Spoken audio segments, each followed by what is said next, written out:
Hello, my name is ध्रुव महेश्वरी और आप देख रहे हैं न्याय की पाठशाला। तो इस पर्टिकुलर वीडियो में हम समझेंगे मिसचिफ के ऑफेंस को, जो कि एक्सप्लेन कर रखा है सेक्शन 324 ऑफ बीएनएस के अंदर। मिसचिफ का जो जनरल मीनिंग है, ये ऑफेंस वो नहीं है, क्योंकि मिसचिफ का जनरल मीनिंग होता है शरारत करना या फिर मिसबिहेव करना। तो ये ऑफेंस का वो मतलब नहीं है। ये offence offence related to property है, तो इसमें कुछ ना कुछ प्रॉपर्टी का रोल होगा। तो चलिए इसकी डेफिनेशन समझते हैं।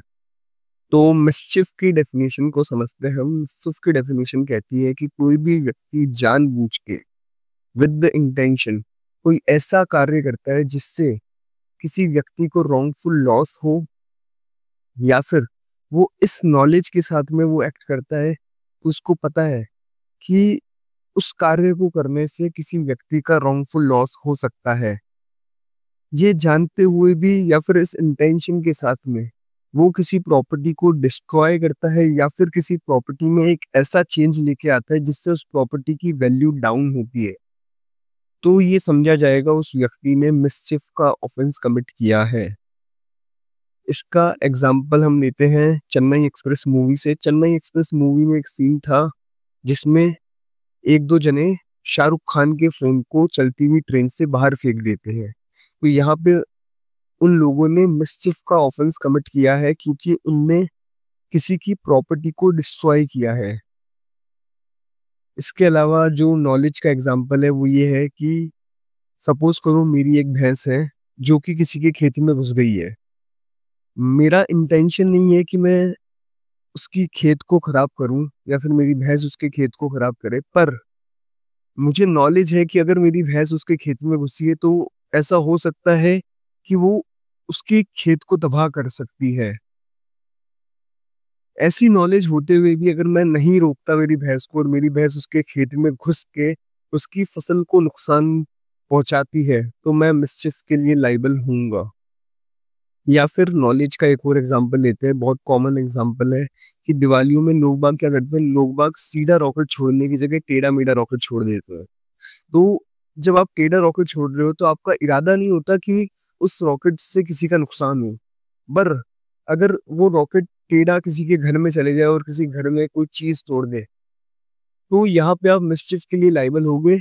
क्योंकि भले ही आपका इरादा नहीं हो कि किसी के घर में वो जाके नुकसान करे, पर आपको नॉलेज थी कि मैं अगर ऐसा करूंगा, मैं अगर इस तरीके से रॉकेट को छोड़ूंगा, तो रॉकेट किसी के घर में जा सकता है और उसके घर में नुकसान कर सकता है। तो इस ऑफेंस में एक और पॉइंट है कि जरूरी नहीं है कि आप प्रॉपर्टी को कंप्लीटली डिस्ट्रॉय करो मिसचिफ के ऑफेंस को कमिट करने के लिए। अगर आपने ऐसा कुछ एक्ट किया जिससे उस प्रॉपर्टी की वैल्यू डिक्रीज हुई है, तब भी ये समझा जाएगा कि आपने मिसचिफ का ऑफेंस कमिट किया है।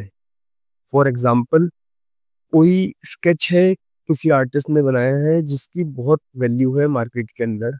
अब मैंने क्या किया, उस स्केच को गोलमोल कर दिया। जैसे अपन पेपर को नहीं करते, पेपर को गोलमोल कर देते हैं तो पेपर पे सली सल आ जाते हैं, तो वैसे मैंने उसको गोलमोल कर दिया। तो क्या हुआ, इससे ना ही मैंने उस प्रॉपर्टी को कंप्लीट डिस्ट्रॉय किया है और ना ही मैंने उसको पाड़ा है या कुछ ऐसा कुछ किया है, पर मैंने उसकी वैल्यू डिक्रीज कर दी। क्योंकि एक तो पहले वो एकदम अच्छे से पेपर पे था स्केच, अब मैंने उस पेपर को गोलमोल कर दिया, तो इससे क्या हुआ, उसकी वैल्यू डिक्रीज हो गई। तो यहाँ पे जो मैंने एक्ट किया है, अगर ये रॉन्गफुल लॉस कॉज करने के इरादे के साथ किया हूँ मैंने ये एक्ट, तो मैं मिसचिफ के लिए लाइबल हूँगा। इसके बाद इस डेफिनेशन में एक एक्सप्लेनेशन दे रखा है, एक्सप्लेनेशन वन। एक्सप्लेनेशन वन ये कहता है कि इस बात से कोई फर्क नहीं पड़ता कि आपका इंटेंशन उस प्रॉपर्टी के ओनर को हार्म पहुंचाने का था या नहीं था।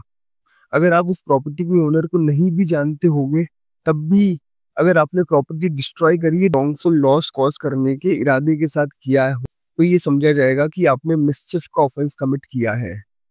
जैसे कि जो अभी प्रीवियस वाला एग्जांपल लिया था हमने रॉकेट वाला, तो उसमें आपको नहीं पता कि वो रॉकेट किसके घर में जाएगा, कौन उस घर का ओनर है, या फिर किसका सामान उस घर में रखा हुआ है। और ना ही आपका इंटेंशन था कि ओनर को कोई लॉस हो, बट आपको नॉलेज थी और आपने उस नॉलेज से उस रॉकेट को टेढ़ा छोड़ा और वो रॉकेट गया किसी के घर में, आपको नहीं पता किसका घर है और उस घर में जाके उसने नुकसान किया, तो आप मिसचिफ के लिए लाइबल होगे। इसके बारे में एक और एक्सप्लेनेशन है, एक्सप्लेनेशन नंबर 2, जो कि कहता है कि कई बार ऐसा हो सकता है कि आप अपनी ही प्रॉपर्टी को डैमेज पहुंचाओ और मिसचिफ के लिए लाइबल हो। तो इसको एग्जांपल से समझते हैं कि ऐसा कैसे हो सकता है। ऐसा ऐसे हो सकता है कि आपने अपनी प्रॉपर्टी का इंश्योरेंस करा रखा हो और फिर उस इंश्योरेंस के मनी को क्लेम करने के लिए आपने क्या किया, अपनी ही प्रॉपर्टी डैमेज कर दी, तो यहाँ पे आप मिसचिफ के लिए लाइबल माने जाओगे।